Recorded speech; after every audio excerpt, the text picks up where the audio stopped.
Kalau melihat dari perjalanan saya, memang dulu saya sekolah itu pelayaran ya.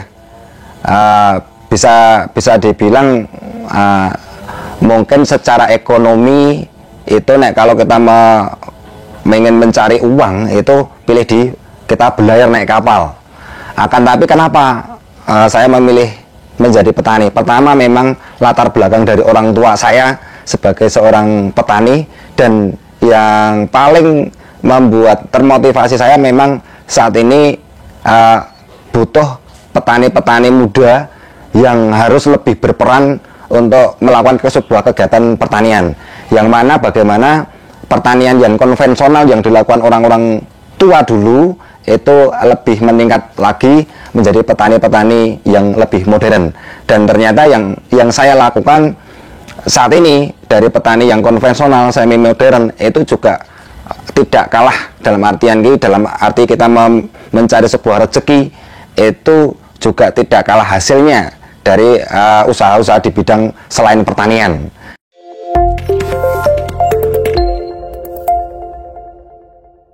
Dulu mungkin 10 tahun yang lalu saya berbicara tentang pertanian, konsep pertanian terpadu, berbicara tentang agroeduwisata, berbicara dengan teknologi pertanian.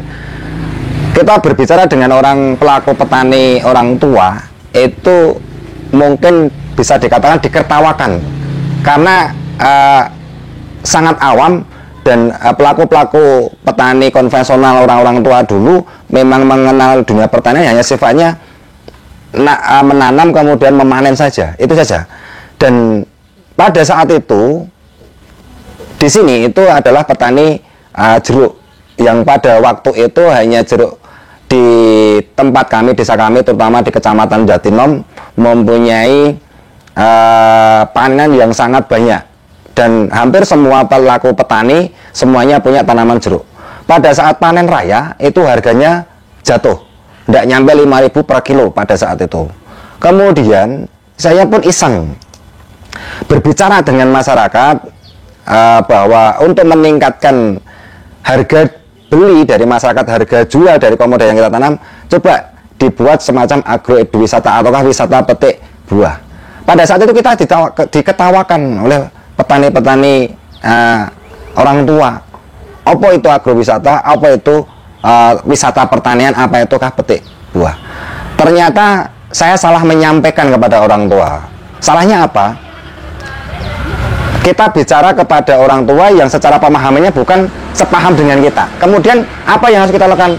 Berarti saya harus tidak mengajak, tapi memulai terlebih dahulu. Saya harus memberikan sebuah contoh, tidak mengajak, tapi harus memberikan sebuah contoh. Kemudian di lahan yang saya tanami pada saat itu jeruk, dengan luasan lahan mungkin sekitar 5.000 meter, dengan kita tanami sekitar 400 tanaman jeruk berbuah panen raya, yang mana petani-petani yang lain mungkin dijual dengan harga 5.000, 6.000.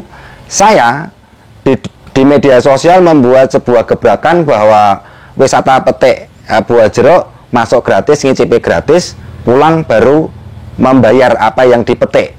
Kemudian antusias dari masyarakat itu sangat banyak, dan banyak orang yang berdatangan di sini untuk menikmati petik buah jeruk.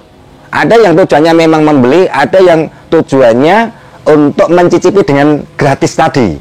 Nah, walaupun secara nominal kita mungkin hanya sekedar mencicipi, tidak membeli, hitung-hitung itu kita rugi nggak secara ekonominya. Tapi tidak.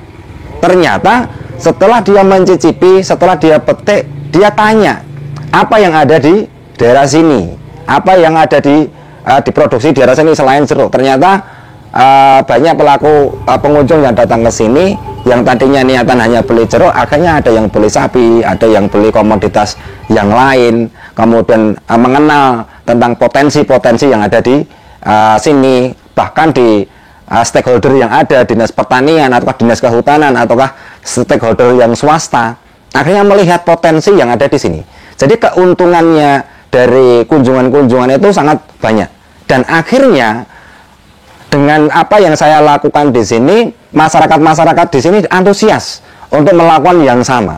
Nah, kemudian karena jeruk itu sifatnya buah tahunan, kemudian kita berpikir kembali bagaimana kunjungan yang dilakukan oleh masyarakat luar itu akan menjumpai apa yang diinginkan, ataukah kita akan menawarkan yang mungkin selain jeruk saja.